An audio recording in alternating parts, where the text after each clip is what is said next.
Hello friends. तो आज हम पढ़ेंगे वनस्पति जगत। इसके अंदर अपन ये देखेंगे कि ये शैवाल क्या है, ब्रायोफाइटा क्या है, टेरिडोफाइटा क्या है, जिम्नोस्पर्म क्या है, एंजियोस्पर्म क्या है। और इस चैप्टर में अपना ये मुख्य टारगेट रहेगा कि ये जो नीट में पिछली बार क्वेश्चन आए थे ना, मतलब उनको हाईलाइट किया जाएगा। तो एंड तक बने रहना। तो चलिए स्टार्ट करते हैं बिना देरी के। पिछले अध्याय में हमने वीटेकर द्वारा सुझाए सजीवों के प्रमुख वर्ग के विषय में पढ़ा था।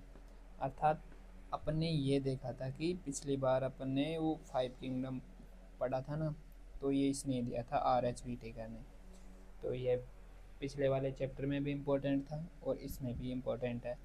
और पिछली बार क्वेश्चन भी आया था कि जो ये पंच जगत प्रणाली थी किसने दी थी, तो RH वीटेकर ने दी थी 1969 में। इसमें उन्होंने कौन कौन से वो थे उसके अंदर, तो बताया है कि 5 किंगडम थे ना, उनमें कौन कौन से थे किंगडम, जैसे मोनेरा है, प्रोटिस्टा है, फंजाई है, एनिमेलिया है और प्लांटी है। मतलब ये थे वो 5 जगत हैं। इस अध्याय में हम प्लांटी जगत, जिसे वनस्पति जगत भी कहते हैं, अर्थात इसमें है ना हम प्लांट किंगडम पढ़ेंगे। हमारे यहाँ इस बात पर ध्यान देने की आवश्यकता है कि वनस्पति जगत के विषय में समय अनुसार परिवर्तन आया है। आपको पता होगा कि ये जो वनस्पति है समय के अनुसार बदलती रह रही, कि मतलब इनमें अपन ने परिवर्तन देखने को मिला है। और ये तो प्रकृति का नियम है कि समय के अनुसार परिवर्तन आता रहता है। इसके बाद में अपन देखेंगे कि फंजाई अर्थात कवक तथा मोनेरा तथा प्रोटिस्टा वर्ग के सदस्य जिनमें कोशिका भित्ति होती है। अब ये देखो, ये जो लाइन है ना, ये इम्पोर्टेंट लाइन है एक ऐसे कि ये जो मोनेरा और प्रोटिस्टा वर्ग के सदस्य है इनमें कोशिका भित्ति होती है। और इन्हें ना मतलब पहले तो प्लांटी वर्ग में रखा गया था और अब उस प्लांटी वर्ग से निकाल दिया गया है। तो इसमें ये लाइन भी दी गई है कि प्लांटी वर्ग से निकाल दिए गए हैं, यद्यपि वे पहले दिए गए वर्गीकरण के अनुसार एक ही जगत में होते थे। इसलिए साइनोबैक्टीरिया, जिन्हें नीलहरित शैवाल कहते हैं, नीलहरित शैवाल ऐसे है, जैसे मैं आपको बता दूं, इसे है ना ब्लू ग्रीन एल्गी भी कहते हैं, BGA। अब शैवाल नहीं है। इस अध्याय में हम प्लांटी के अंतर्गत शैवाल, ब्रायोफाइट, टेरिडोफाइट, जिम्नोस्पर्म तथा एंजियोस्पर्म के विषय में पढ़ेंगे। अब देखते हैं, आओ इस तंत्र को प्रभावित करने वाले बिंदुओं को समझने के लिए एंजियोस्पर्म के वर्गीकरण को देखें। अब ये जो एंजियोस्पर्म का वर्गीकरण दिया गया था इसको देखेंगे अपन। पहले दिए वर्गीकरण में हम आकारिकी के गुणों जैसे प्रकृति, रंग, पत्तियों की संख्या तथा आकृति के आधार आदि पर वर्गीकरण करते थे। मतलब पिछली बार है ना, जैसे हमने वर्गीकरण पढ़ा था तो उसके अंदर हमने ये पढ़ा था कि ये जो प्रकृति है, फिर रंग है, फिर पत्तियों की संख्या है तथा आकृति है, उसके आधार पर अपन ने वर्गीकरण पढ़ा था। वे मुख्यतः कृत्रिम वे मुख्यतः कायिक गुणों अथवा कुमंग की रचना के आधार पर है। मतलब जैसे अपने वो वर्गीकरण पढ़ा ना, वो कायिक गुण और पुमंग की रचना के आधार पर है। तथा लीनियस के अनुसार ऐसे वर्गीकरण कृत्रिम थे, और जो ऐसे वर्गीकरण दिए गए थे ना वो लीनियस के अनुसार, कैरोलस लीनियस इनका पूरा नाम, कैरोलस लीनियस, इसके अनुसार ही वे वर्गीकरण कृत्रिम थे, क्योंकि उन्होंने बहुत ही समीप वाली संबंधित स्पीसीज को अलग अलग कर दिया था। इसका कारण था कि वे बहुत ही कम गुणों पर आधारित थे। कृत्रिम वर्गीकरण में कायिक तथा लैंगिक गुणों को समान मान्यता दी गई थी। अब आप ये लाइन नोटिस कर लेना कि ये जो कृत्रिम वर्गीकरण था ना तो दिया गया था, तो उसके अंदर किन को समान मान्यता प्रदान की गई, तो कायिक और लैंगिक गुणों को समान मान्यता दी गई थी। मैं जो जो ये लाइन हाईलाइट से करूँगा हाइलाइटर, तो आप ये देख लेना कि ये है ना इम्पोर्टेंट लाइन है और क्वेश्चन बन सकती है। फिर देखते हैं कि अब यह स्वीकार नहीं है, क्योंकि हम जानते हैं कि कायिक गुणों में प्राय पर्यावरण के अनुसार परिवर्तन हो जाता है। इसके विपरीत प्राकृतिक वर्गीकरण, अब ये देखो, ये जो है ना अपन ने कृत्रिम वर्गीकरण पढ़ा था, इसके एकदम अपोजिट है ये प्राकृतिक वर्गीकरण, अर्थात नेचुरल क्लासिफिकेशन।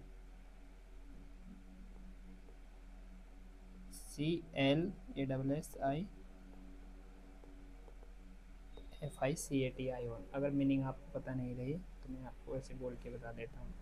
फिर है, जीवों में प्राकृतिक संबंध तथा बाह्य गुणों के साथ साथ भीतरी गुणों जैसे परारचना, शारीर, भ्रूण विज्ञान तथा पादप रसायन के आधार पर विकसित हुआ है। ये जो प्राकृतिक वर्गीकरण है ये इनके आधार पर विकसित हुआ है। पुष्पिपाद के इस वर्गीकरण को जॉर्ज बेंथम तथा जोसेफ डाल्टन हुकर ने सुझाया था। और ये जो पुष्पिपाद का वर्गीकरण दिया गया था ना, ये बेंथम एंड हुकर ने, ऐसे शॉर्ट में इसे बेंथम एंड हुकर बोलते हैं, बेंथम एंड हुकर। जैसे जॉर्ज बेंथम है ये, और ये जोसेफ डाल्टन हुकर है, तो इन्होंने सुझाया था या इन्होंने दिया गया था। फिर देखेंगे कि वर्तमान में हम जाति वर्तीय वर्गीकरण तंत्र जो विभिन्न जीवों में विकासीय संबंध पर आधारित है। अब ये जो लाइन है ना कि वर्तमान में ये जो वर्गीकरण है किस संबंध पर आधारित है, और कौन सा वर्गीकरण है, जाति वर्गीकरण तंत्र है जो विभिन्न जीवों में विकासीय संबंध पर आधारित है, को स्वीकार करते हैं। इससे यह पता लगता है कि समान टैक्सा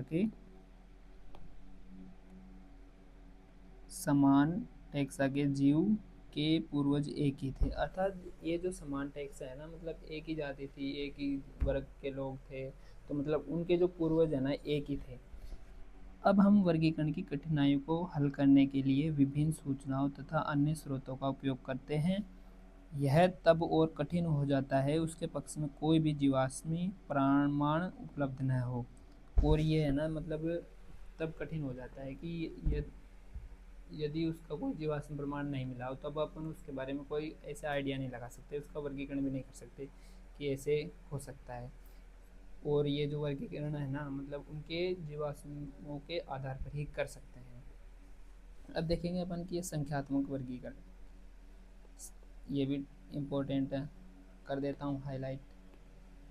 संख्यात्मक वर्गीकरण जिसे अब सरलता से कंप्यूटरीकृत किया जा सकता है, सभी अवलोकनीय गुणों पर आधारित है। ये जो संख्यात्मक वर्गीकरण अर्थात न्यूमेरिकल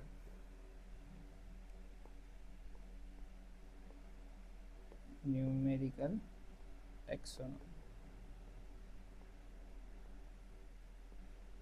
इसमें ना ये ऑलराउंडर है भाई, ये इसमें सभी का गुण दिया गया है ना, तो सभी अवलोकनीय गुणों पर आधारित है। सजीवों के सभी गुणों को एक नंबर तथा एक कोड दिया गया है और इसके बाद इसे प्रोसेस किया जाता है। इस प्रकार प्रत्येक गुण को समान महत्व दिया गया है और इसी समय सैकड़ों गुणों को ध्यान में रख सकते हैं। आजकल वर्गीकृत भ्रांतियों को दूर करने के लिए कोशिका वर्गीकी के कोशिका विज्ञानीय सूचनाओं जैसे क्रोमोसोम की संख्या, रचना, व्यवहार तथा रसायन वर्गीकी जो पादपों के रासायनिक कारकों का उपयोग करते हैं। अब अपन ये पढ़ेंगे कि शैवाल क्या है, कहाँ पाए जाते हैं, कैसे होते हैं, तो इन सब चीज़ों के बारे में अपन अब पढ़ेंगे कि शैवाल, अपना ये टॉपिक आ गया, शैवाल क्या है। चलिए देखते हैं। शैवाल क्लोरोफिल युक्त, अर्थात ये जो शैवाल है ना क्लोरोफिल युक्त होते हैं, ये प्रकाश संश्लेषण कर सकते हैं। प्रकाश संश्लेषण, आपको एक एक लाइन का अर्थ ऐसे समझाता जाऊंगा कि आपको ऐसे तुरंत समझ में आ जाए, और जो मैं ये हाईलाइट कर देता हूँ ना वो लाइन बहुत इम्पोर्टेंट है, ऐसे मानना आप। अब अपन ये देखेंगे शैवाल क्लोरोफिल युक्त, अरे क्या हुआ ये,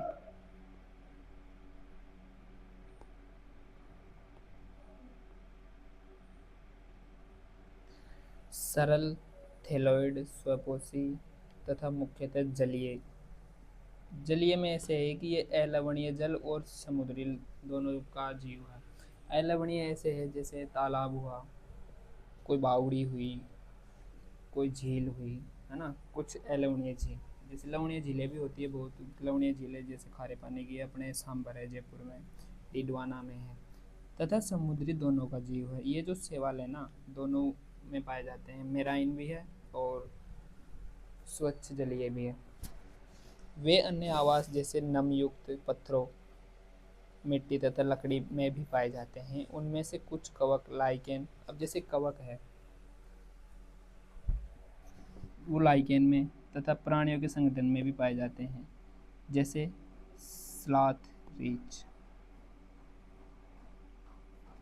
शैवाल के माप तथा आकार में बहुत विभिन्नताएं होती है। जैसे शैवाल का आकार है ना और माप दोनों में विभिन्नताएं होती है। ये कॉलोनी है जैसे वॉलवॉक्स तथा तंतु में जैसे यूलोथ्रिक्स, स्पाइरो वगैरह तक हो सकते हैं। इनमें से कुछ शैवाल जैसे केल्प बहुत विशालकाय होते हैं। अर्थात ये जो केल्प केल्प है ना, ये बहुत विशालकाय हो सकता है, मतलब ये इनसे बड़ा होता है। फिर अपन ये देखेंगे कि ये जो अपन ने यूलोथ्रिक्स वगैरह उदाहरण देखे थे इनके, स्पाइरो वगैरह, तो इसमें दिए गए हैं चित्र डायग्राम में से देख लो आप। ये वॉलवॉक्स है और ये यूलोथ्रिक्स है, देख लो आप। ये तो वॉलवॉक्स हो गया, वॉलवॉक्स, और ये हो गया यूलोथ्रिक्स।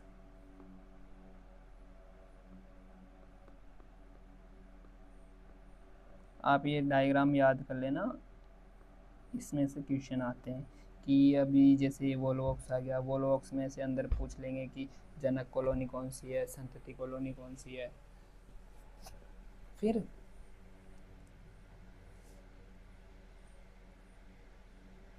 हो गया ये तो। अब इसके बाद में देखेंगे कि इनमें जनन कौन सा पाया जाता है, ये किस प्रकार जनन करते हैं। जनन पता होगा आपको कि जनन क्या होता है, कैसे करते हैं, तो मैं बताता हूँ इसमें किस प्रकार का जनन पाया जाता है। शैवाल कायिक जनन, अलैंगिक तथा लैंगिक जनन करते हैं। ये भी लाइन इम्पोर्टेंट है कि शैवाल कौन सा जनन करते हैं, कायिक, लैंगिक और अलैंगिक जनन करते हैं। कायिक जनन विखंडन विधि द्वारा होता है, प्रत्येक खंड से थैलस बन जाता है। ये लाइन बहुत इम्पोर्टेंट है, इसे आप ऐसे याद कर लेना, जैसे रट लेना अगर याद भी ना होना तो, क्योंकि ऐसे भी क्वेश्चन आता है कि जैसे शैवाल है उनमें जनन किस प्रकार का पाया जाता है। अब उसमें आ गया कि ओनली शैवाल, वो शैवाल में जैसे ओनली कायिक, ओनली अलैंगिक, ओनली लैंगिक, फिर कोई ऑप्शन आ गया कि अलैंगिक, लैंगिक या तीनों, तो ऐसे है ना, ऐसे याद कर लेना। फिर है अलैंगिक जनन विभिन्न प्रकार के बीजाणुओं द्वारा होता है। अर्थात ये जो अलैंगिक जनन है ना, इसमें स्पोर बनते हैं, स्पोर अर्थात बीजाणु। तो बीजाणुओं के द्वारा ये इम्पोर्टेंट ही है। आ गया क्वेश्चन, अब आपको ऐसे बताया वो बताया जाएगा कि अलैंगिक जनन है वह शैवालों में किसके द्वारा होता है। तो ऑप्शन आ जाएगा बीजाणु और कुछ आ गया, तो आपको बीजाणु याद करना है। फिर है सामान्यतः ये बीजाणु जो स्पोर होते हैं, इनमें कसाबिक फ्लैजिला होता है और ये चलायमान होते हैं। अर्थात इनमें ना कसाबिकाएँ पाई जाती है जिसकी वजह से ये चल सकते हैं। अंकुरण के बाद इनमें पौधे बन जाते हैं। लैंगिक जनन में दो युग्मक संगलित होते हैं, और जैसे लैंगिक जनन हुआ उसके अंदर दो युग्मक संगलित हो गए। उसमें आपको पहले भी बताया था कि लैंगिक जनन कैसे होता है, अलैंगिक जनन कैसे होता है। अलैंगिक जनन में तो सिंगल एक में ही हो जाता है जनन, और लैंगिक जनन में क्या है, मतलब दो अलग अलग के द्वारा होता है। तो दो युग्मक संगलित होते हैं। ये युग्मक कसाबिक युक्त, फ्लैजिला युक्त तथा माप में समान हो सकते हैं, जैसे यूलोथ्रिक्स। ये भी याद कर लेना आप, ये यूलोथ्रिक्स वाला, कि यूलोथ्रिक्स नाम आ जाएगा और पूछ लेगा कि लैंगिक जनन किस में होता है। यूलोथ्रिक्स आ गया, फिर वॉलवॉक्स आ गया, फिर जैसे फ्यूकस आ गया। तो इन सब में मतलब ऐसे है ना कि जनन पूछ सकता है।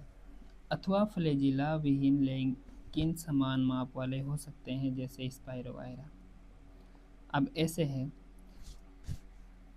जैसे यूलोथ्रिक्स अथवा फ्लैजिला विहीन लेकिन समान माप वाले हो सकते हैं, ऐसे जनन को समयुग्मकी कहते हैं। अर्थात इनमें जो ये समानताएं पाई जाती है ना, तो उन्हें हम समयुग्मकी कहते हैं। जब विभिन्न माप वाले दो युग्मक संगलित होते हैं तब उसे हम असमयुग्मकी कहते हैं।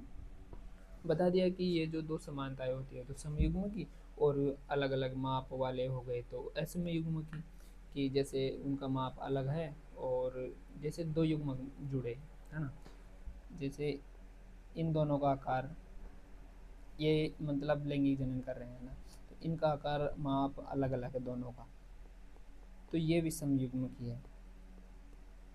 और अगर इन दोनों का आकार सेम है ना, तो ये समयुग्मकी है। ये तो विषम युग्मकी और सेम है तो समयुग्मकी। अब है भाई, जैसे यूडोराना की कुछ स्पीसीज विषम युग्मकी लैंगिक जनन में एक बड़े अचल स्थैनिक मादा युग्मक से एक छोटा चलायमान नर युग्मक सम्मिलित होता है, जैसे वॉलवॉक्स और फ्यूकस। ये इसके एग्जाम्पल आप याद कर लेना। एग्जाम ये एग्जाम्पल है ना, यही थोड़े इम्पोर्टेंट होते हैं। किसी का भी एग्जाम्पल देके ऐसे पूछ सकता है कि इसमें कौन सा वो समयुग्मकी लैंगिक जनन है, कौन सा असमयुग्मकी लैंगिक जनन है, तो ऐसे मतलब सवाल क्वेश्चन कर सकता है।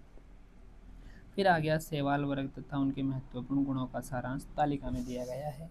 मतलब नीचे कोई तालिका होगी, सारणी होगी। मनुष्य के लिए शैवाल बहुत उपयोगी है। अब ये इसके महत्व आ गए, यहाँ पे अपन महत्व लिखते हैं। महत्व, पृथ्वी पर प्रकाश संश्लेषण के दौरान कुल स्थिरीकृत कार्बन डाइऑक्साइड का लगभग आधा भाग शैवाल स्थिर करते हैं। ये भी मतलब महत्व में है कि शैवालों का ये CO2 का आधा भाग है ना, कौन स्थिर करते हैं, तो शैवाल करते हैं, सिंपल सी बात है। फिर है प्रकाश संश्लेषी। अब ये जो डायग्राम है ना, अब ये आपको मैंने बताया था कि ये जो वॉलवॉक्स है, संतति कॉलोनी और जनक कॉलोनी, फिर है यूलोथ्रिक्स, फिर इसके बाद में ये जो तीनों का है ना, मतलब ये अपन सारणी में पढ़ेंगे कि इनके प्रकार कौन कौन से हैं, किस टाइप के हैं, उदाहरण कौन कौन से हैं, तो ये सारणी रही। अब ये सारणी है ना आपके लिए बहुत इंपॉर्टेंट है, बहुत बहुत बहुत। इसको है ना मैं यहाँ से 3 स्टार कर देता हूँ,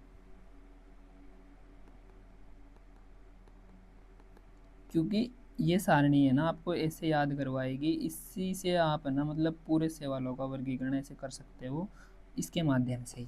क्योंकि जैसे ये सवाल है, अब ये 3 प्रकार से इनका विभाजन हो गया। हाँ, एक तो क्लोरोफाइसी हो गया। क्लोरोफाइसी का अर्थ ऐसे, जैसे क्लोरोफाइसी है ना, तो क्लोरो का अर्थ ऐसे क्लोरोफिल हो गया। मान लो आप ऐसे कि ये जो है ना ये प्रकाश संश्लेषी होते हैं। फिर है और हरे रंग के होते हैं, हरे शैवाल, और ये फियोफाइसी है सेकेंड वाला। फिर थर्ड है रोडोफाइसी। अब इनमें ऐसे आएंगे, इनके सामान्य नाम क्या है, जैसे क्लोरोफाइसी का तो नाम ऐसे हो गया कि ये प्रकाश संश्लेषी होने के कारण, जैसे हरे रंग के होते हैं, हरे रंग के होने के कारण ये प्रकाश संश्लेषण करते हैं, तो हरे शैवाल हो गए। फिर है फियोफाइसी। फियोफाइसी का अर्थ है भूरे शैवाल। और रोडोफाइसी अर्थात लाल शैवाल। रोडो का तो ऐसे याद कर लेना आप, जैसे रोडो, RODO, है ना, मीनिंग तो ऐसे नहीं है, लेकिन मैं तो आपको ऐसे सिंपल तरीके से याद करने की ट्रिक बता रहा हूँ। जैसे रोडोफाइसी, आप कोई लाल शैवाल कैसे याद करेगा, तो रोडो का अर्थ आप रेड कर देना ऐसे। फियोफाइसी है, देखो फियो, तो इसको तो अपन ऐसे, इसको छोड़ के ऐसे दो को याद कर लेंगे, तो तीसरा अपन को ऐसे ही पता चल जाएगा कि यार ये तो भूरा ही है। इसके बाद में ये जो वर्णक है, इनके पिगमेंट कौन कौन से मेन इम्पोर्टेंट है। पिगमेंट, जैसे ये क्लोरोफाइसी है ना, तो इसमें A और B क्लोरोफिल पाया जाता है। फिर ये जो फियोफाइसी है ना, क्लोरोफिल A और C। अब जैसे इसमें तो आपने आइडिया लगा लिया कि ये तो क्लोरोफाइसी है, तो A B तो इसमें पाया जाएगा। अब जैसे ये फियोफाइसी है ना, तो फियो का अर्थ है ऐसे मान लो कि आप क्लोरोफिल A तो पाया जा रहा है इसमें, फिर क्लोरोफिल A के साथ में इसमें ये फियोफाइसी है ना, तो C और मान लेना आप कि C और पाया जाता है। फिर फिकोजेंथिन, ये फियो से स्टार्ट है तो फिकोजेंथिन कर देना। रोडोफाइसी है, रोडोफाइसी में क्लोरोफिल A और D, तो D है तो मतलब फाइसी रोडो, तो डी के हिसाब से अपन इसमें डी और का लेना। फिर एक वो ये पिगमेंट है फाइकोइरिथ्रिन, इनकी वजह से ना ये लाल रंग के होते हैं, फाइकोइरिथ्रिन एरिथ्रिन की वजह से।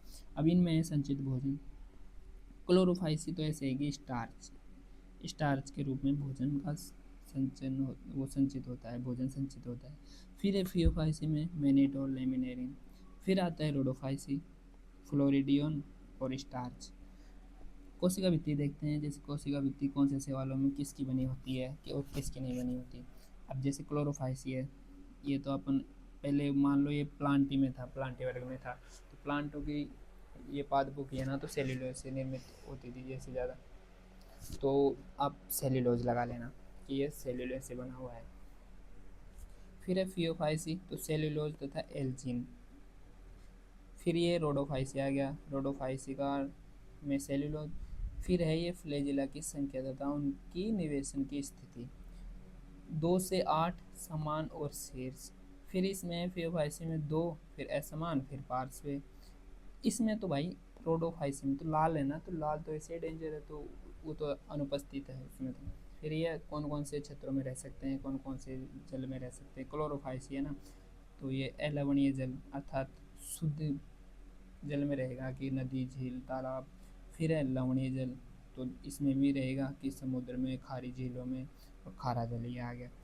फिर फियोफाइसी की बारी आती है कि ये कौन से आवासों में रह सकते हैं। ये अलवणीय जल, बहुत कम खारा जल तथा लवणीय जल। मतलब ये है ना अधिकांशतः दोनों में ही रह सकते हैं, दोनों में पाए जाते हैं। रोडोफाइसी भी है ना लवणीय और अलवणीय जल में दोनों में पाए जाते हैं। अब देखते हैं अपन, अपनी वो लाइन रह रही थी ना पहले की कि आधा भाग शैवाल स्थिर करते हैं। प्रकाश संश्लेषी जीव होने के कारण शैवाल अपने आसपास के पर्यावरण में घुलित ऑक्सीजन का स्तर बढ़ा देते हैं। ये ऊर्जा के प्राथमिक उत्पादक होने के कारण बहुत महत्वपूर्ण है, क्योंकि ये जलीय प्राणियों के खाद्य चक्रों का आधार है। फिर देखेंगे कि पोरफायरा, लेमिनेरिया तथा सरगासम की बहुत सी स्पीसीज जो समुद्र के 70 स्पीसीज में से है भोजन के रूप में उपयोग की जाती है। अर्थात ये जो है ना कुछ स्पीसीज हैं ये खाने के रूप में काम में ली जाती है। जैसे महत्व में पढ़ रहे थे ना अपन कि इनका क्या महत्व है, तो ये जो पोरफायरा हुआ, कलर चेंज कर देता हूँ मैं इसका, लेमिनेरिया हुआ, सरगासम हुआ, और बस। हाँ ये है ना मतलब भोजन के रूप में उपयोग की जाती है। आपको ये जैसे मैंने ये हाईलाइट किए ना उन लाइनों को ज़्यादातर याद कर लेना ऐसे। फिर कुछ समुद्री भूरे तथा लाल शैवाल बहुत ही अधिक, ये देखो भूरे तथा लाल शैवाल है ना बहुत ही अधिक केरागिन अर्थात लाल शैवाल से उत्पादन करते हैं इसका, जिनका व्यावसायिक उपयोग होता है। ये भी देख लो आप, ये है ना महत्व याद कर लेना ऐसे। जिलेडियम तथा ग्रेसिलेरिया से अगार अगार प्राप्त होता है, जिसका उपयोग सूक्ष्म जीवों के संवर्धन में तथा आइसक्रीम और जेली बनाने में किया जाता है। क्लोरेला तथा स्पाइरुलिना एक कोशिक शैवाल है, इनमें प्रोटीन प्रचुर मात्रा में होता है। अर्थात ये जो स्पाइरुलिना है ना इसमें सबसे ज़्यादा प्रोटीन पाया जाता है। यहाँ तक कि इसका उपयोग अंतरिक्ष यात्री भी भोजन के रूप में करते हैं। शैवाल 3 प्रमुख भागों में विभक्त किया जाता है, क्लोरोफाइसी, फियोफाइसी और रोडोफाइसी। अब देखो अपन ने ये सारणी में डिस्कशन कर लिया था पूरा कि ये जो क्लोरोफाइसी है ये क्या होते हैं। क्लोरोफाइसी को मैंने बता दिया आपको, ये हरे शैवाल। फिर है फियोफाइसी, फियोफाइसी अर्थात भूरे शैवाल। फिर आता है रोडोफाइसी, रोडोफाइसी मतलब रेड शैवाल। इसके बारे में अपन ने इस सारणी में पढ़ लिया था ना, तो अपन अब इसके बारे में डिस्कशन करेंगे नीचे। तो देखते हैं क्लोरोफाइसी क्या होता है। क्लोरोफाइसी के सदस्यों को प्राय हरे शैवाल कहते हैं। ये देखो पॉइंट चेंज करता हूँ मैं इसे। ये एक कोशिकीय अर्थात यूनिसेलुलर, कॉलोनीमय तथा तंतुमय हो सकते हैं। ये कोशिकीय भी हो सकते हैं, कॉलोनीमय भी हो सकते हैं और तंतुमय भी हो सकते हैं। अब देखो ये क्लोरोफिल ए तथा बी के प्रभाव के होने के कारण इनका रंग हरी घास की तरह होता है। जैसे मैंने आपको सारणी में बताया था ना उसके अकॉर्डिंग ये लाइनें हैं इसमें। अब देखो वर्णक सुस्पष्ट क्लोरोप्लास्ट में होते हैं। क्लोरोप्लास्ट डिस्क प्लेट की तरह जालिकाकार, कप के आकार, सर्पिल अथवा रिबन के आकार के हो सकते हैं। ये जो मैं लाइन अंडरलाइन कर रहा हूँ ना हाइलाइट्स, तो ये है ना बहुत इम्पोर्टेंट लाइन है, तो मेरी अगर मानो तो इनको ज़रूर याद कर लेना आप। अगर ये भी आप कर लोगे ना, इनसे क्वेश्चन बाहर नहीं जाएगा, ये मेरी तो गारंटी है।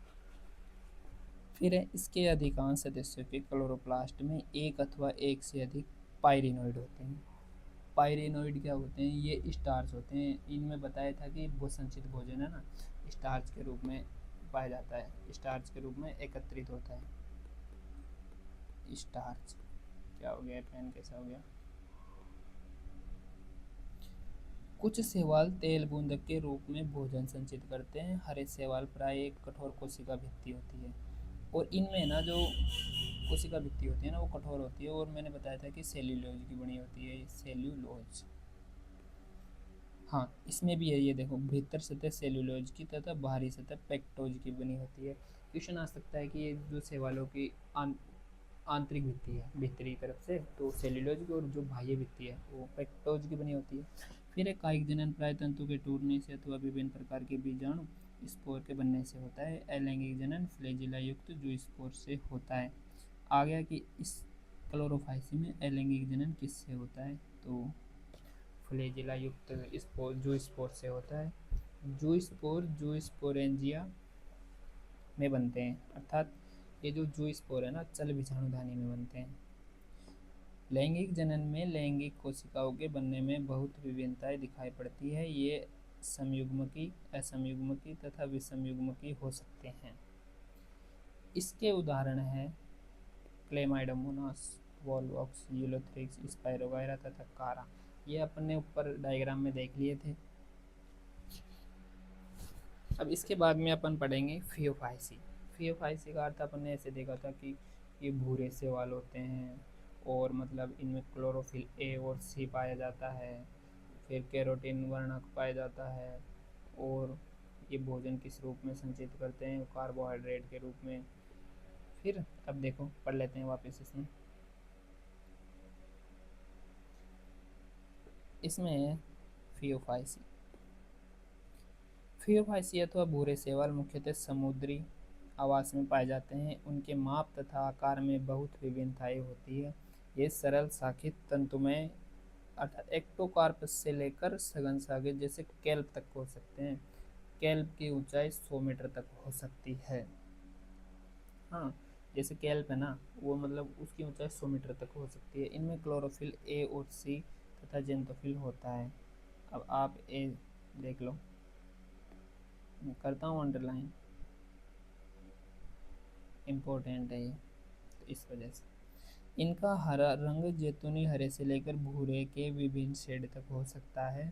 ये शेड जेंटोफिल वर्णक फ्यूकोजेंथिन की मात्रा पर, ये देखो, फ्यूकोजेंथिन की मात्रा पर निर्भर करते हैं। अर्थात इनका ये जो भूरा रंग होता है ना, तो वो फ्यूकोजेंथिन की मात्रा पर निर्भर करता है। अगर जितना ज़्यादा फ्यूकोजेंथिन होगा उतना ही ज़्यादा इनका रंग होगा, डिपेंडेंट है ये तो उसकी मात्रा पर। फिर है, इनमें जटिल कार्बोहाइड्रेट के रूप में भोजन संचित होता है, जो लेमिनेरिन अथवा मैनिटोल के रूप में हो सकता है। ये इम्पोर्टेंट लाइन है इसकी। फिर है, कायिक कोशिका में सेल्यूलोज से बनी कोशिका भित्ति होती है। इनकी भी कोशिका भित्ति सेल्यूलोज से बनी होती है, जिसके बाहर एल्जिन का जिलेटिनी आवरण स्तर होता है। फिर है, प्रोटोप्लास्ट में लवक के अतिरिक्त केंद्र में रसदानी तथा केंद्रक होते हैं। यह भी इम्पोर्टेंट लाइन है भाई। पौधा प्राय संलग्नक द्वारा अध्यस्तर सबस्ट्रेटम से जुड़ा रहता है, और इसमें एक वृंत तथा पत्ती की तरह का प्रकाश संश्लेषी अंग होता है। मैं भी डायग्राम में दिखाऊंगा आपको कि कौन सा वृंत है, कौन सी पत्ती है इसके। फिर है, इसमें कायिक जनन विखंडन विधि द्वारा होता है। अलैंगिक जनन नाशपति के आकार वाले दो फ्लैजिला। इसमें ना ये भी इम्पोर्टेंट है कि दो फ्लैजिला युक्त जो इस पर कौन से सवाल में पाया जाता है, तो आप बता देना सीधा ही कि फियोफाइसी में पाया जाता है। इसके फ्लैजिला असमान होते हैं तथा वे पार्श्व रूप से जुड़े होते हैं। अब देखेंगे कि लैंगिक जनन समयुग्मकी, असमयुग्मकी, विषमयुग्मकी हो सकता है। युग्मकों का संगम जल में अथवा अंडधानी हो सकता है। युग्मक पायरिफॉर्म अर्थात ये जो युग्मक बनते हैं ना वो नाशपाती के आकार की होती है, पायरिफॉर्म नाशपाती के आकार की होती है। इसके पार्श्व में 2 फ्लैजिला होते हैं। सामान्य सदस्य हो गए एक्टोकार्पस, डिक्टियोटा, लेमिनेरिया, सर्गासम तथा फ्यूकस। अब आता है भाई रोडोफाइसी। रोडोफाइसी का अर्थ क्या बताया था मैंने बताया था कि लाल शैवाल, ये जो लाल शैवाल है, लाल से ही हाईलाइट करेंगे अपन इसको।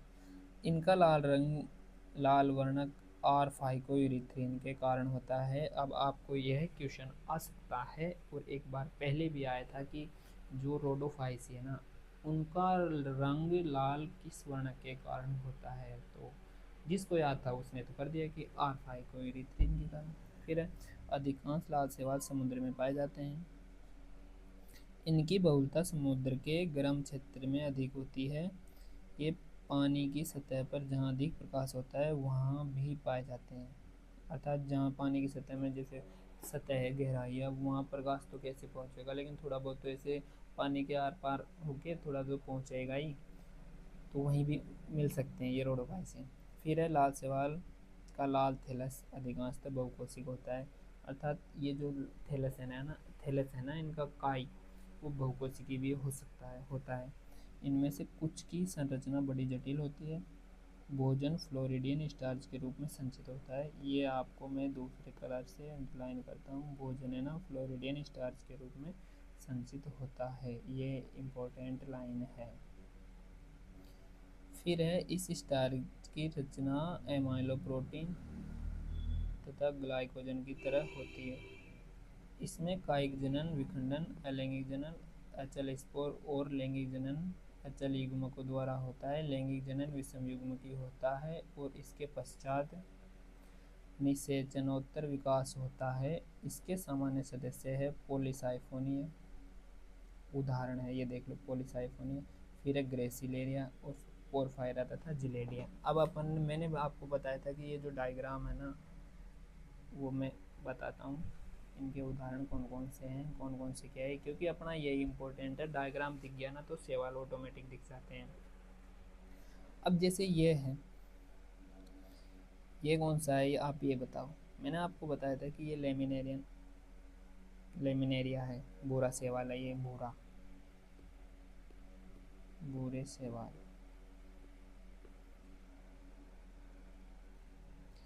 फिर है फ्यूकस, ये जो है ना ये फ्यूकस है। अब इसका ये जो पत्ती के टाइप का ये आकार है ना लंबा सा, ये प्रपर्ण कहलाता है, प्रपर्ण। अब फ्यूकस का अपन देखेंगे कि ये जो नीचे की ये अपन क्या बोलते हैं इसे अपन ये बोलेंगे कि ये स्थापांग है। इसका ये जो सिरा मध्य सिरा है, ये पत्ती के जैसे ये परपर्ण है, उधर भी अपन ने परपर्ण बोले थे। और ये जो छेद है इसमें ऐसे गोल गोल से, इसमें वायु प्रवेश करती है। मध्य सिरा का अर्थ में ऐसे मिड रिब, इंग्लिश में ऐसे मिड रिब बोलते हैं। परपर्ण को फ्रॉन्ड बोलते हैं, फ्रॉन्ड। ये तो इसके ये हो गए, ये डिक्टायोटा है।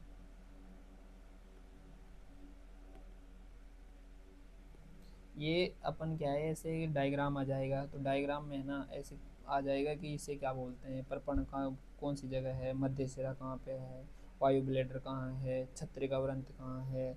छत्रिका व्रंत को है ना अपन जैसे इंग्लिश में स्टाइप बोलेंगे, स्टाइप।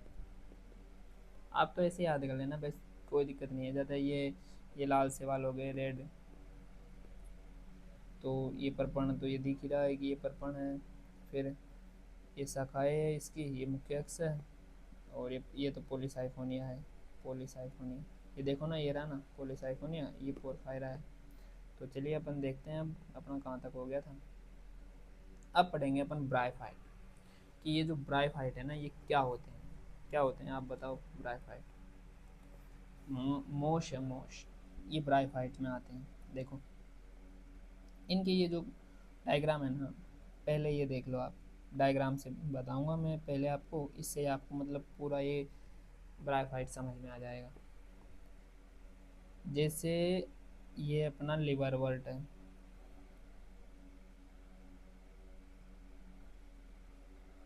ये लिवरवर्ट।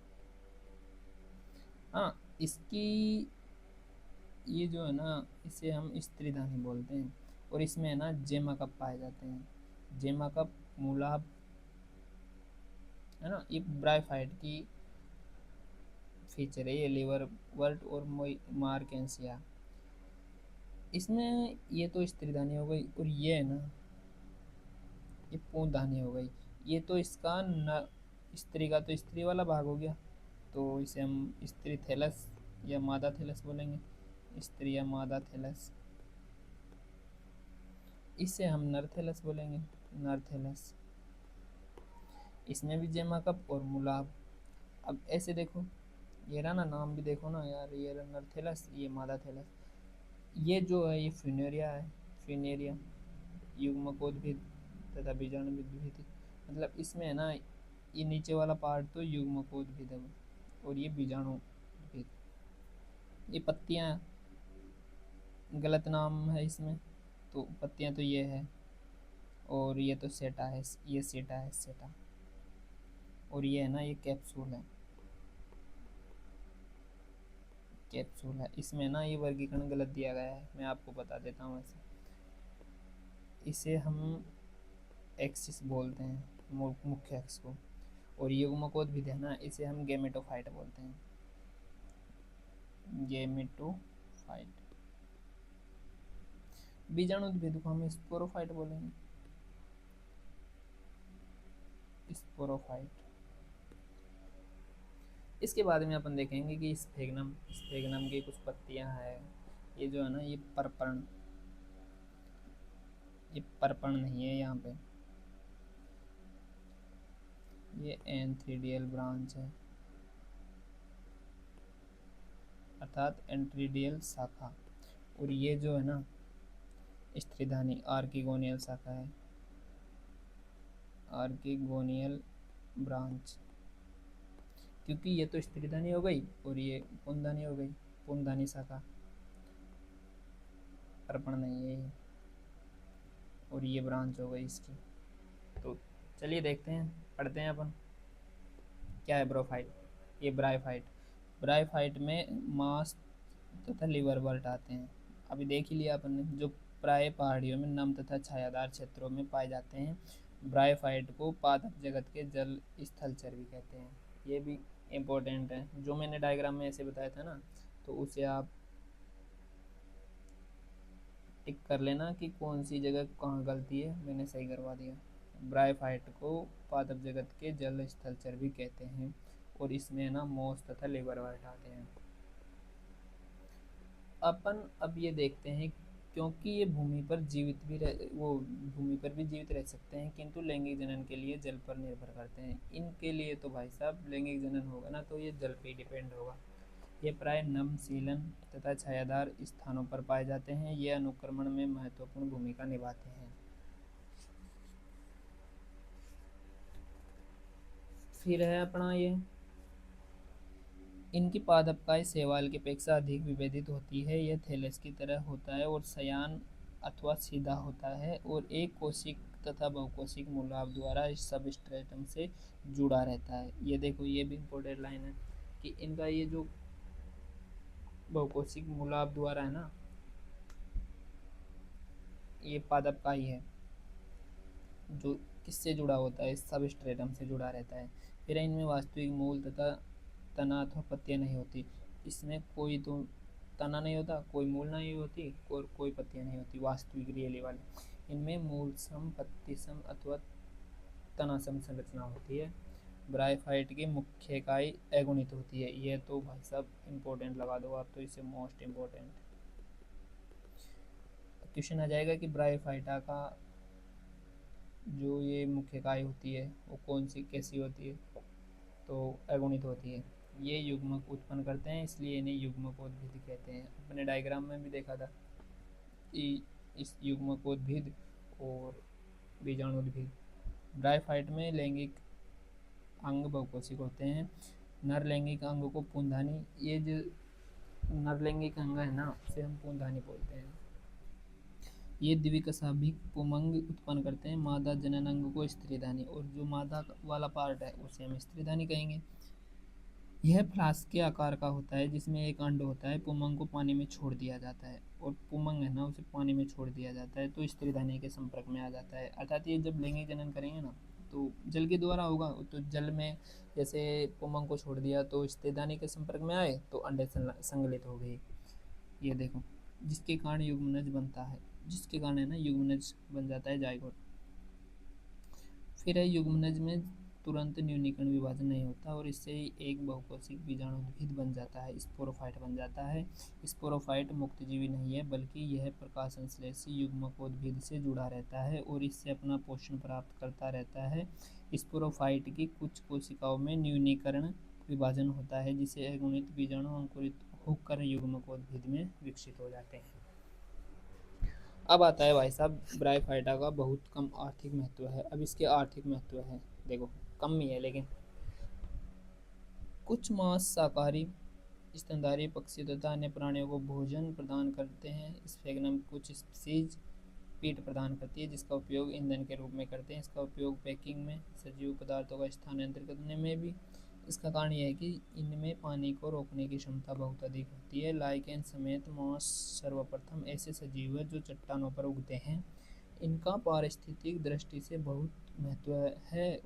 इन्होंने चट्टानों को अपघटित किया है, अर्थात ये जो मॉस है ना, ब्रायोफाइट से चट्टानों को अपघटित कर दिया गया है।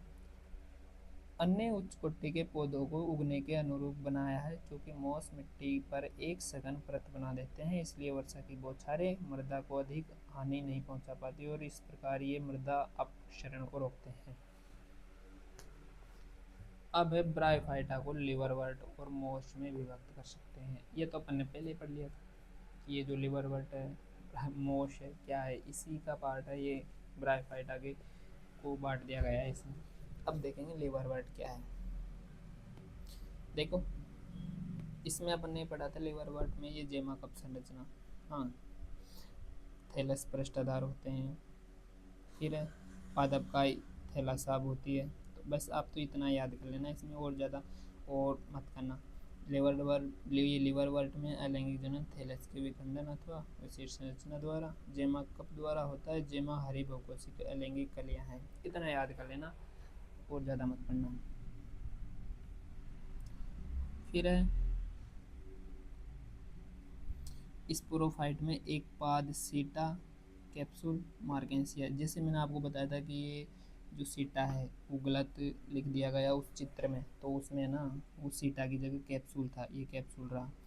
और जो पत्तियां थी ना वो तो सीटा था, और जो पत्तियां थी वो पत्तियां तो नाम ही नहीं लिख रखा था। मेयोसिस के बाद कैप्सूल में स्पोर बनते हैं। स्पोर से अंकुरण होने के कारण मुक्तजीवी युग्मकोद्भिद बनते हैं। अब पढ़ेंगे मॉस।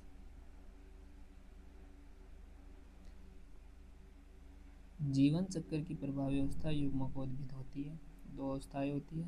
पहली तंतु जो स्पोर से बनता है, ये विसर्पी, ये इंपॉर्टेंट लाइन है, देखो, हरा साकित तथा प्राय तंतुमय होता है। इसकी दूसरी अवस्था पत्ते की तरह की होती है, जो प्रथम तंतु से पार्श्वकली के रूप में उत्पन्न होती है। इसमें एक सीधा पतला तनासा होता है, जिस पर सर्पिल रूप में पत्तियां लगी रहती है। यह बहुकोशिक तथा शाखित मूलाभ द्वारा मिट्टी से जुड़ी रहती है। बस इतना ही पढ़ेंगे, इसमें ज़्यादा नहीं पढ़ेंगे। देखो और एक दो लाइन और देख लो, इसके उदाहरण देख लो आप। फ्यूनेरिया पॉलीट्राइटकम तथा स्फेग्नम इसके उदाहरण हैं। और इनमें जब निषेचन होता है तो उसके बाद युग्म से स्पोरोफाइट विकसित होता है, जो पाद सीटा तथा कैप्सूल में विभेदित हो जाता है। बस अब पढ़ेंगे टेरिडोफाइट। ब्रायोफाइट पढ़ लिया, अब देखेंगे टेरिडोफाइट क्या है।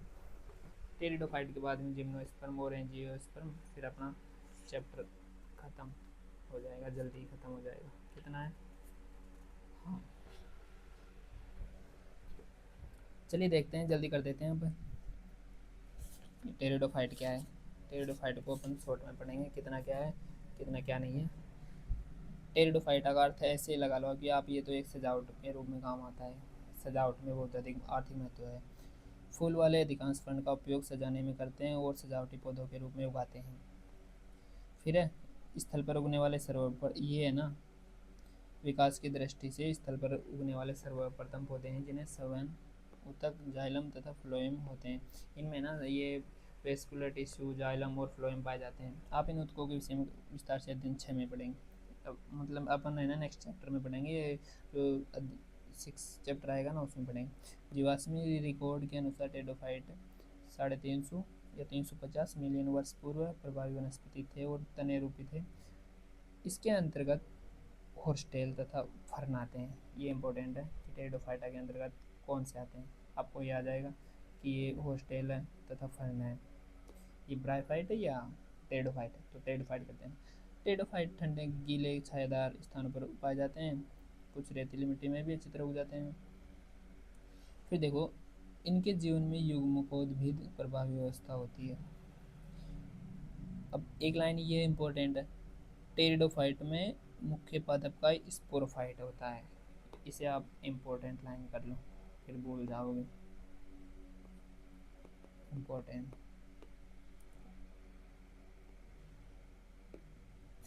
जिसमें वास्तविक मूल तथा तना पत्तियां होती है। अंगों में सुस्पष्ट संवहन होते हैं। टेरिडोफाइट में पत्तियां छोटी लघुपर्ण, उदाहरणतः सिलेजिनेला अथवा बड़ी वृहत पर्ण हो सकती है, जैसे फर्न हो गया।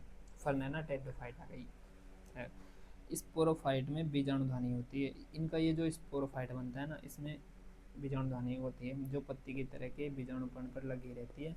कुछ टेरिडोफाइट में बीजाणुपर्ण सघन होकर एक सुस्पष्ट रचना बनाते हैं जिन्हें शंकु कहते हैं। मैं आपको डायग्राम में बताऊंगा कि ये जो टेरिडोफाइटा का शंकु क्या है क्या नहीं है। सिलेजिनेला और इक्विसिटम,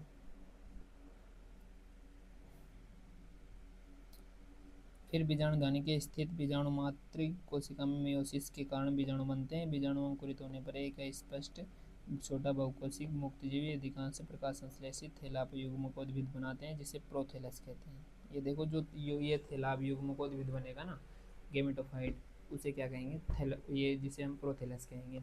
इन युग्मकोद्भिदों को उगने के लिए ठंडा गीला छायादार स्थान, ये आ गया देखो डायग्राम आ गया, इस बारे में देखेंगे,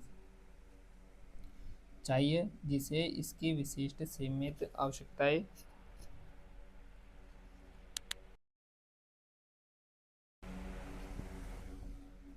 और निषेचन के लिए पानी की आवश्यकता कम होने के कारण जीवित टेरिडोफाइट का फैलाव भी सीमित है, कम भौगोलिक क्षेत्रों तक सीमित है। युग्मकोद्भिद के नर तथा मादा अंग होते हैं। ये जो युग्मकोद्भिद होते हैं ना गेमेटोफाइट, इसमें नर एंड मादा दोनों के अंग होते हैं।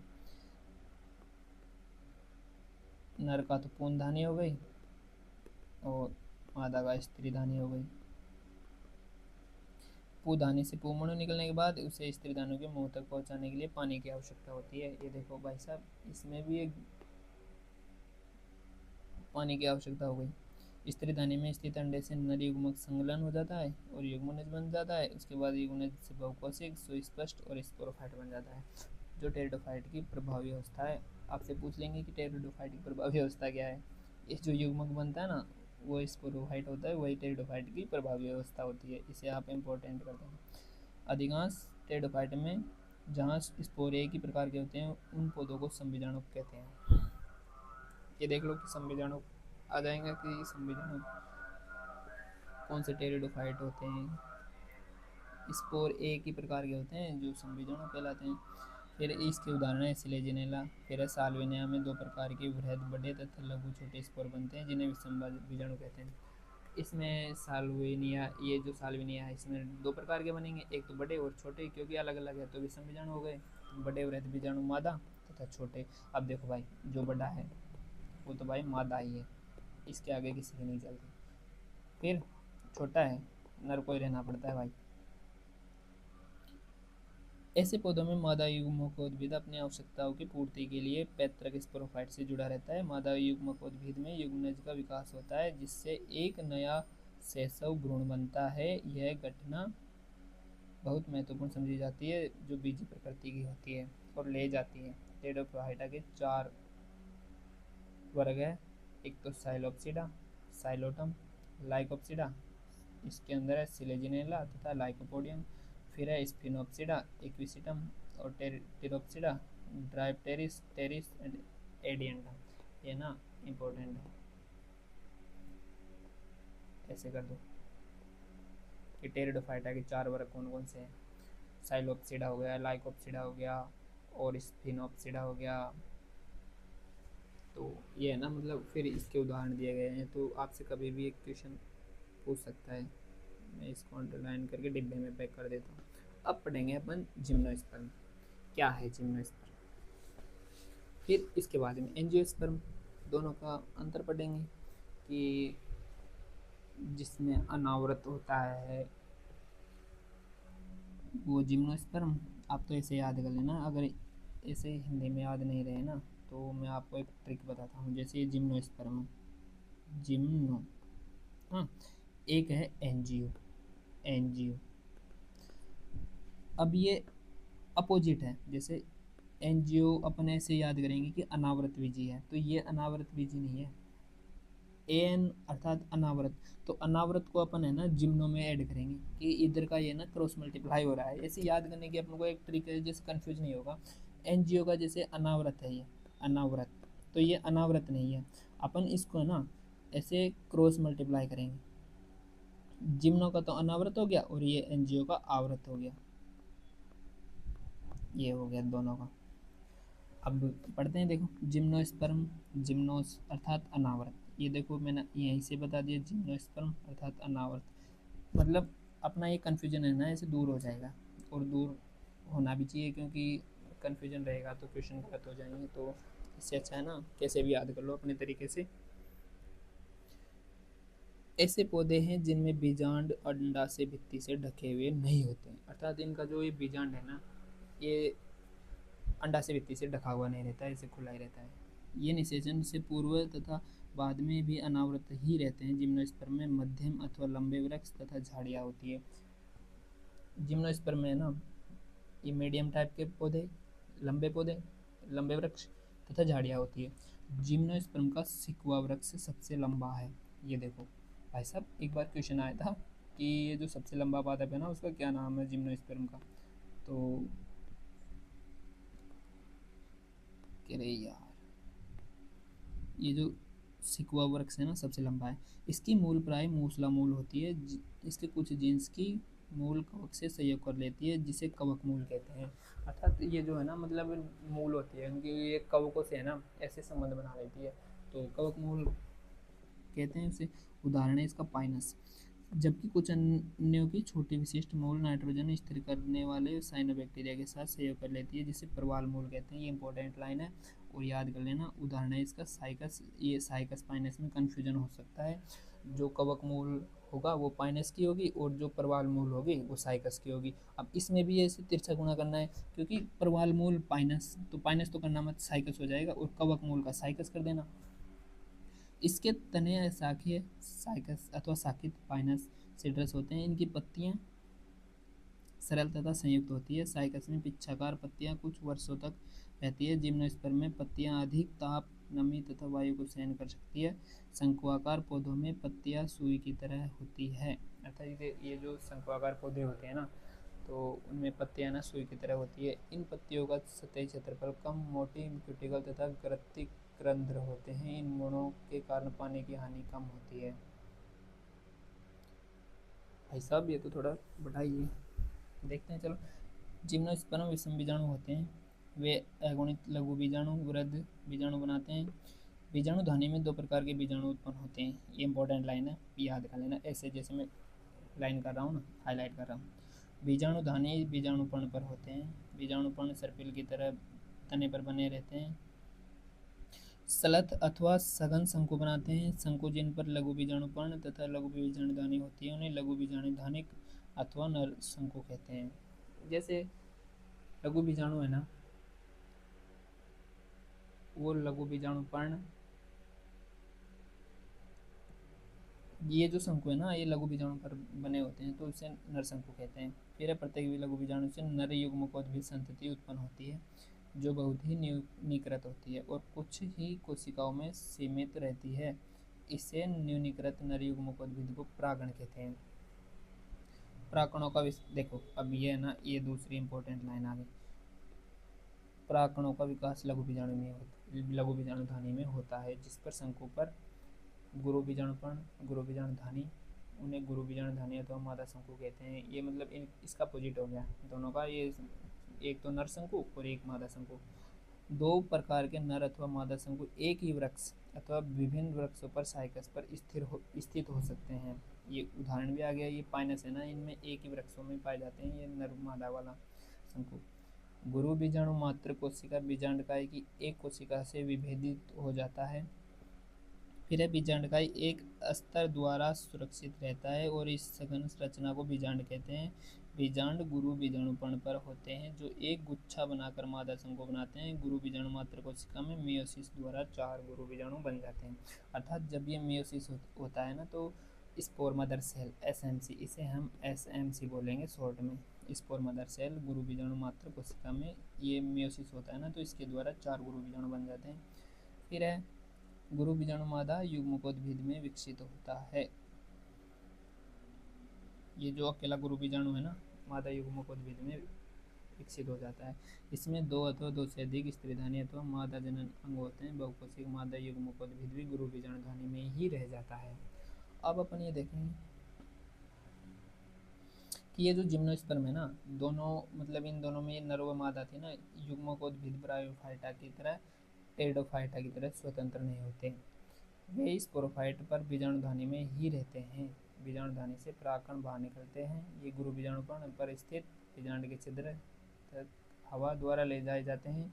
परागकण से एक परागनली बनती है जिसमें नर युग्मक होता है। यह परागनली स्त्रीधानी की ओर जाती है और वहां पर शुक्राणु छोड़ देती है। निषेचन के बाद युग्मनज बनता है जिससे भ्रूण विकसित होता है और बीजांड से बीज बनते हैं। ये बीज ढके हुए नहीं होते। अब देखेंगे अपन एंजियोस्पर्म। चलो एंजियोस्पर्म तो छोटा सा ही है, अपना चैप्टर खत्म। फिर हाँ, पुष्प एंजियोस्पर्म देख लो अभी तुरंत। फिर क्वेश्चन देखेंगे 2-4 कि कैसे कैसे क्वेश्चन आ सकते हैं, कैसे कैसे क्वेश्चन आते हैं। पुष्पी पादपों अथवा मैंने आपको बताया था पहले तो जैसे एंजियोस्पर्म के बारे में, एंजियोस्पर्म। अब बताओ ये आवर्त बीजी है या अनावर्त बीजी है। एंजियो एन, अनावर्त कैंसिल, अनावर्त को कैंसिल कर दो, फिर कौन सा लगा दो, ये आवर्त कर दो यहाँ पे, अर्थात आवर्त बीज।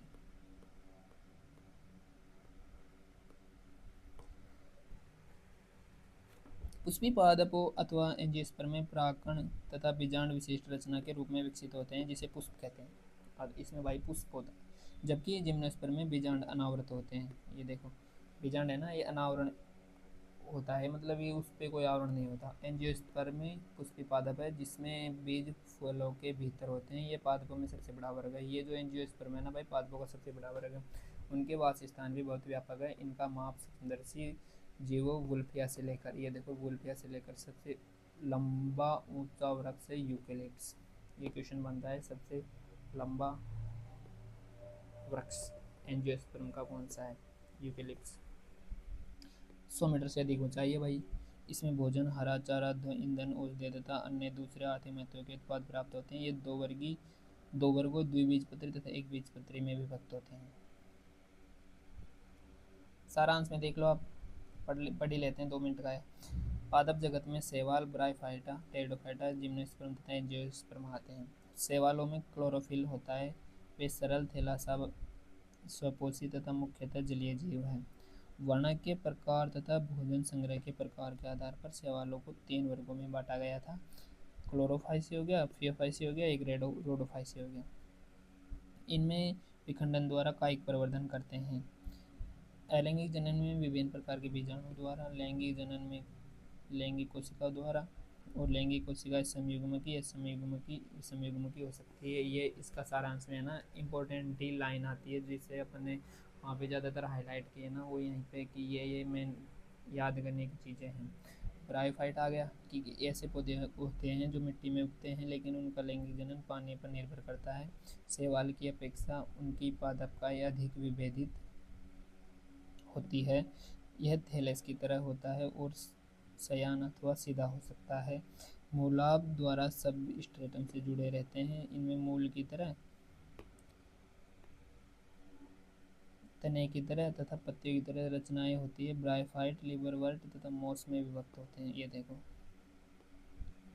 कभी कभी है ना यहीं से डायरेक्ट क्वेश्चन आ जाता है कि अपने सारांश में पढ़ा था और क्वेश्चन आ गया, टपक गया भाई। फिर है लिवरवर्ट थैलासा तथा पृष्ठधार होते हैं। मॉस सीधे पतले तने वाले होते हैं जिस पर पत्तियां सर्पिल ढंग से लगी रहती है। ब्रायोफाइट की मुख्य इकाई युग्मकोद्भिद होती है।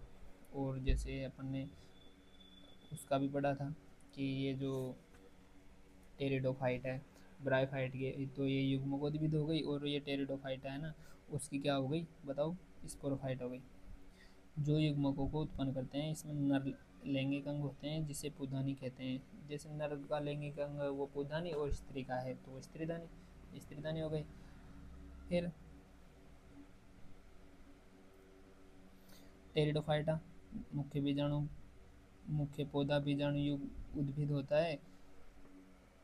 उसमें वास्तविक मूल तथा पत्तियां होती है। इसमें सुविकसित संवहन ऊतक होते हैं। बीजाणु उद्भिद में बीजाणुधानी होती है जिसमें मेयोसिस द्वारा बीजाणु बनते हैं।